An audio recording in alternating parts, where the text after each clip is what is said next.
Hi friends, ఈరోజు మన video ఏంటంటే ముందుగా అందరికీ హ్యాపీ ఉగాది. మనం పప్పు పూర్ణాలు చేసుకుంటున్నామండి. పప్పు బోండాలు అంటారు, వీటిని భక్ష్యాలు అంటారు. మేమైతే పప్పు పూర్ణాలు అంటాము. అయితే వీటికన్నిటికీ నేను ముందుగానే రెడీ చేసి పెట్టుకున్నాను. ఇక్కడ దోశ పిండికి వేసి పెట్టుకున్నాను.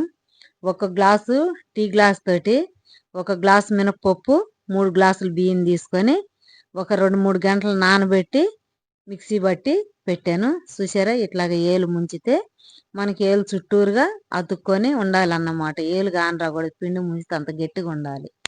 అంత గట్టిగా ఉంటేనే మనం పూర్ణం వేసి నూనెలు వేసినప్పుడు అతుక్కుంటుంది మంచిగా. మనకి ఈ విధంగా రుబ్బి నేను ఒక గంట సేపు పక్కన పెట్టేసుకున్నానండి.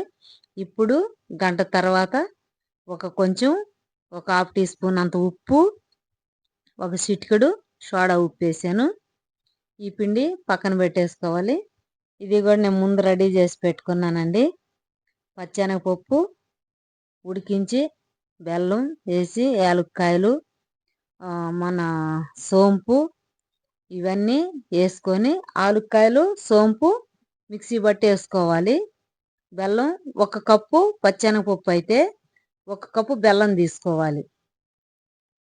ఇట్లాగే ఈ పప్పు రెడీ చేసి ముందు పెట్టేసుకున్నాను నేను, ఎందుకంటే తొందరగా అయిపోతుంది. ఈ విధంగా మీరు పండగ రోజు ఇట్లాగా ప్లాన్ చేసుకొని ముందుగా రెడీ చేసి పెట్టుకున్నారంటే చాలా సింపుల్గా చేసేసుకోవచ్చు, ప్రసాదం లాగా చేసుకోవచ్చు. ఇక్కడ నేను చేసుకున్నాయి 8 అయినాయండి ఉండలు. ఈ విధంగా ఉండలు చేసి పక్కన పెట్టేసుకున్నాను. ఇప్పుడు మనం ఈ ప్లేట్ పక్కకు తీసేసుకొని మనం ఏవైతే ఉండలు చేసుకున్నామో అవి మనము ఈ పిండిలో వేసుకోవాలి. మనం పొయ్యి మీద బాండీ పెట్టుకొని సరిపోయినంత ఆయిల్ పోసుకున్నాము. ఆయిల్ వేడెక్కుతున్నది. ఆయిల్ వేడెక్కినాక మనము ఈ ఉండలు తీసి పిండిలో వేసుకోవాలి. మనం ఇట్లా స్పూన్ తోటి వేసుకోవచ్చు, చేతితోటి వేసుకోవచ్చు. ముందైతే నేను చేతితోటి వేస్తున్నాను. మనకి పూర్ణం అనేది బయటికి రాకూడదు అన్నమాట. పిండిలోంచి బయటకు వచ్చిందంటే మొత్తం ఆయిల్లో మొత్తం అయిపోతుంది, మంచిగా ఉండదు. అంత గట్టిగా ఉంటేనే పిండి మనకు పూర్ణం వేసినప్పుడు మంచిగా ఉంటుంది. ఈ విధంగా అన్నీ వేసుకోవాలండి. ఇక్కడ సిమ్లో పెట్టుకొని కాల్చుకోవాలి. మంట పెద్దగా పెట్టామంటే తొందరగా మాడిపోతుంది. సిమ్లో పెట్టుకొని మంచిగా బాగా ఎర్రగా బంగారు కలర్ వచ్చిందాకా ఫ్రై చేసుకోవాలి. చాలా బాగుంటాయండి ఈ పప్పు పూర్ణాలు.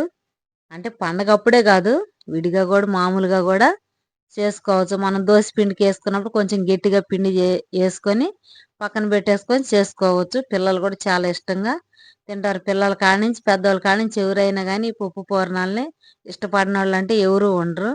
చాలా బాగుంటాయి. ఈ విధంగా చేసుకొని పిల్లలకు పెట్టండి, చాలా ఇష్టంగా తింటారు.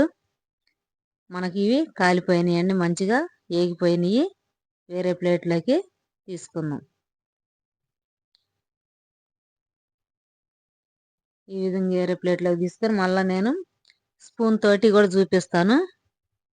ఇదిగో ఇట్లాగా స్పూన్ తోటి కూడా వేసుకోవచ్చు. చేతితోటి రాని వాళ్ళు ఆయిల్ వేస్తే పైన పడుద్దని భయపడిన వాళ్ళు ఇట్లా ఉండదీసి పిండిలో వేసుకొని మంచిగా స్పూన్ తోటి ఈ విధంగా వేసుకోవచ్చు. మనకి ఇక్కడ పూర్ణాలన్నీ రెడీ అయిపోయినాయండి. వేరే ప్లేట్లోకి సర్వ్ చేసుకుందాము. ఈ విధంగా మీరు కూడా చేసుకోండి.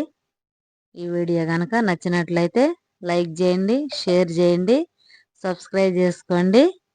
ఈ విధంగా మీరు కూడా పండగ రోజు చాలా సింపుల్గా ఈజీగా పూర్ణాలు చేసుకోండి. Thank you for watching.